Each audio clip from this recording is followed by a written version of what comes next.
澳門2025年嘅第3季樓市報告同埋美季嘅預測，每個季度都會同大家做嘅樓市總結。咁今日依舊會同大家講一啲數據、市場一啲走向同埋年底項目嘅一啲動向。單睇第3季咧都有啲好消息嘅。咁啊，第3季嘅樓價咧係比起第2季、第1季或者上年嘅第4季咧都係升咗嘅。咁當然比起上年嘅同季咧都係跌11%。咁但係咧就好耐未見過有一個止跌而升嘅一個跡象啦。咁大家會睇到咧第3季係78000，相當於5072蚊一尺。咁啊，比上一季4673蚊尺，第一季嘅4803，同埋上年嘅第4季5051咧就好咗唔少啦。咁成交量方面咧，今年係依然繼續下跌嘅。咁比起上年2315單咧，咁今年1至9月得2136單，咁啊再跌咗8%嘅。咁再睇下租務嘅數據啦，咁啊想租樓或者買樓收租嘅朋友要留意。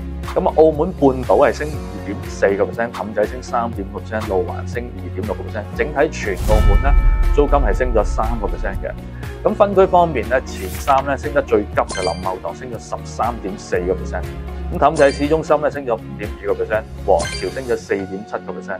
咁跌幅前3就青洲、高士德、荷蘭園啦。咁其中咧最貴嘅租金咧就氹仔馬場、東方明珠同埋望下水塘。咁啊最平嘅租金咧就氹仔北安同埋西南環嘅租金最平啦。樓價嘅走勢咧最緊要就空置量啦，我哋睇下全澳門嘅空置量咧而家2.67%，少咗0.48%。咁啊順帶一提咧，新加坡就7.1%，香港就4.5%。其中空置量最低咧就祐漢2.9%，林後塘3.07%，台山3.1%。咁啊最高咧就北安大潭山、馬場、望下水塘。呢啲就最高啦。咁最主要咧，我估係因為北安大潭山咧，就基本除咗大潭山一個住宅，其他大多數都係即係工廠。咁啊，所以有一棟未賣咧，就導致咁啊馬場附近咧，因為星河灣發展商都仲未揸咗大部分嘅單位未賣嘅。咁啊，另外望下咧，有一個叫順裕天匯咧，有個新樓啱啱落成。咁我估計係因為3棟新樓嘅原因咧，導致到嗰個空置量比較大。咁過往我哋一般咧都係以空置率嚟去睇嗰個抗跌能力。咁但係因應嗰個時代嘅變遷咧，咁目前居住密度較高嘅一啲舊區咧，喺交通、康體、教育等等嘅配套咧，同埋區內嗰啲消費能力啊，或者係經濟發展咧，都未必有更大嘅空間。所以長久咧，我覺得都未必符合買樓嘅人嘅需要。所以我覺得即使空置量低嘅一個地方咧，都要結合佢未來嘅發展去睇咧，會更加完美。咁啊，從變幅去睇咧，會更加貼近一啲嘅。我哋睇下過去5年嘅空置量嘅變化。咁咧變化得最大嘅咧就係皇朝區啦。咁啊減少咗5.96% 空置量。第二咧就係大潭山北安區域啦，就減少咗5.73%。咁咧路環區咧亦都減少咗4.19%。咁但係冇咁好嘅區域咧就增長得比較大嘅就係氹仔舊城嘅馬場區咧係多咗7.1%。咁啊望下水塘咧就多咗3.99%。咁啊黑沙環新填海區即係東方明珠就多咗1.26% 嘅。從總量去睇咧，氹仔市中心咧就多咗足足1077伙。咁啊林茂塘區咧多咗666伙，路環咧多咗505伙。咁咧人口減少咗咧就係望下同埋水塘區咧就少咗679伙。咁其次咧就係黑沙環新填海區嘅東方明珠咧就少咗372伙。咁咧氹仔馬場同埋舊城區咧就少咗348伙嘅。咁睇完各區空置量同埋各區嘅走勢咧，亦都戶數嘅增減啦。大家都知道人口嘅變化啦嚇。嗱，我哋再睇下啲細啲嘅數據。咁今年咧成交價最高嘅10個屋苑咧，分別係東方海岸15.8萬，咁啊翰林駿豐13.6萬，西基豪庭12萬，天晉11.7萬，金峰名著11萬。咁咧呢5個屋苑就成交最高嘅價錢啦。咁啊，其餘仲有豪尚、順情、雅銳、海晴天、君悅灣同埋海上居。咁成交量最多嘅屋苑咧就係柏悅，就一個公司買晒81間嘅。咁咧如果散單嚟計咧，就最高係金峰南岸46單。咁啊花城一系列咧就39單，海上居就34單，豪庭都會33單，豪尚27。咁跟住落嚟就翰林駿豐、華寶、保利達同埋八達新村啦。咁我哋再睇下樓價升跌幅喎，咁都有啲屋苑係升嘅喎嚇。大家睇下麗華新村就升咗22%，大潭山亦都升咗22%，君悅灣升咗14%，添芬啲後升咗13%，樂意居升咗7%，御景灣升咗6%。咁後邊咧仲有翰林駿豐新城市、東方海岸、國際中心、雍景灣呢啲都係同上年比係有微升嘅。咁亦都有啲屋苑咧係跌幅比較大嘅。咁呢度咧就唔細讀啦，大家可以睇下呢個表。睇完各項嘅盤嘅數據啦，我哋睇下客嘅走向啊。咁啊，客戶群體需求咧，我哋會睇到咧，從上年特別印花稅取消咗之後咧，咁啊明顯咧非首次嘅客戶咧，從15% 上升到差唔多有40% 上下徘徊。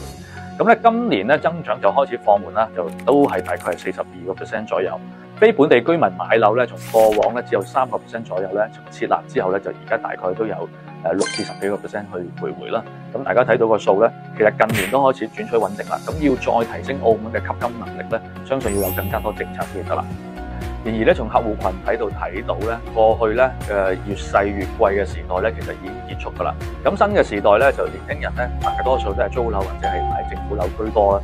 咁所以而家新一輪嘅買樓動力咧，基本上都擺咗喺70後、80後身上啦。呢啲全部都係可能係三房或者換樓需求啦。咁而且呢個勢頭咧，我哋估計都有好大嘅延伸性。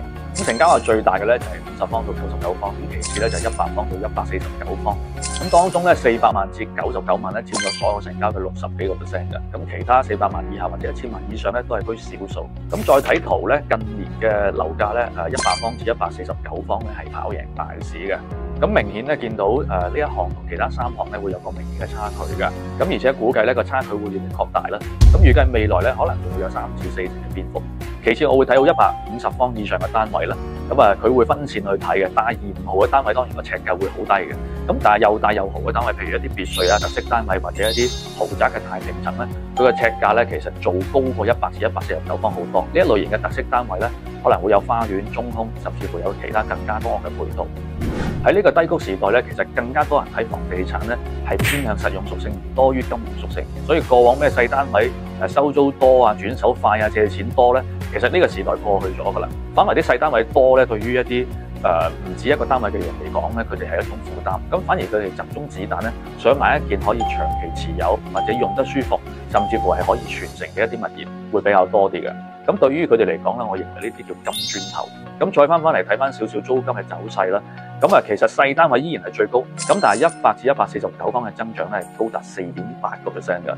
咁比起細單位嘅0.5% 咧，其實個差距係非常大嘅。順帶一提咧，最多人租樓嘅地方咧，同頭先空置量人口遷入嘅地方咧係有啲重疊相似嘅。咁最多人租樓咧就係氹仔市中心，其次咧就東方明珠區、皇朝同埋林茂堂區。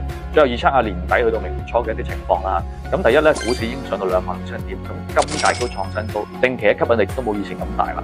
咁但係反為咧，樓價仲係半山腰裏邊，商業地產嘅回報率更加去到4.5%，係高過大部分嘅長債啊或者係定期利息。咁所以故此之下咧，我過去都係睇樓價都係比較弱一啲，但係近期咧我會見到開始差唔多見底。咁當然，如果你係開始想買樓自己住嚟講咧，我認為你應該開始留意。但係如果你係唔止一樣嘅資產配置，你有股票、黃金咧，我認為你應該賣出一半咧，而開始去睇翻澳門房地產。第二咧，我對未來嘅減息週期咧，11月嘅施政報告同埋澳門嘅旅遊業發展咧，我係有一定嘅期望嘅。咁當然啦，仲有一段路要走啦。咁第三咧，如果你一直未揾啱樓咧，其實年尾我認為係一個好嘅機會嚟嘅。其實一年尾到去到明年初咧，應該都有唔少有壓力嘅發展商咧，需要平價賣樓。其二賣埋呢啲新盤咧，未來澳門幾年咧，應該都未必有大型嘅新項目可以供應得到噶啦。咁講下年尾到明年頭有啲咩項目可能會推出市場供應咧？咁第一咧就氹仔市中心嘅漢能駿豐，應該就喺呢個年尾會入伙噶啦。咁樓花期間曾經佢賣得唔錯嘅，咁估計入伙咧會再推一波優惠去吸客嘅。其二就係東方國都啦，聯防高士德、快智基一啲嗰邊學校嘅家長啊，或者嗰邊嘅老街坊都期待咗好耐啦。咁大部分都係3房4房為主啦。咁估計今年內咧可能會推出嘅。咁第三當然明珠都會啦，啱啱亦都賣咗一啲特價車位。咁唔知明年會唔會將手上剩餘嘅單位推出市場？咁但係從入伙到最近我都上去睇過2次，質量咧係喜出望外嘅，相當唔錯。咁戶型嘅設計開間啊或者景觀都好好。咁第四咧就信義聯豐咧，咁同樣都係雅廉房美富帳附近咧，2房3房4房都有啦。咁預計可能今年內都會有機會發售嘅。第五個聽講大潭山咧都有可能將全新一座咧包裝成豪華版。咁最近咧亦都會所各方面都做緊大幅嘅升級啦。連澳門有一個人世過北嘅車，聽講要排隊排半年嘅年啦，都搬咗上去啦，近排都。咁最後咧第二季賣得最好嘅天璽湖咧嘅別墅，可能亦都喺年尾咧會推出市場嘅。其實一踏入第4季咧，10月1號黃金週開始已經有幾個新盤推出嚟啦，譬如鏡湖嘅進德匯啦、紅街市嘅美泰明軒啦，主教山嘅帝悅別墅啦，媽閣嘅信匯雅銳啦，咁呢幾個盤咧都係今季全新推出嘅。咁其他賣過或者再翻推優惠嘅咧，我就唔一一去同大家盤點啦。今日分享到呢度，對視頻有任何意見或者有任何疑問咧，歡迎留言俾我，多謝。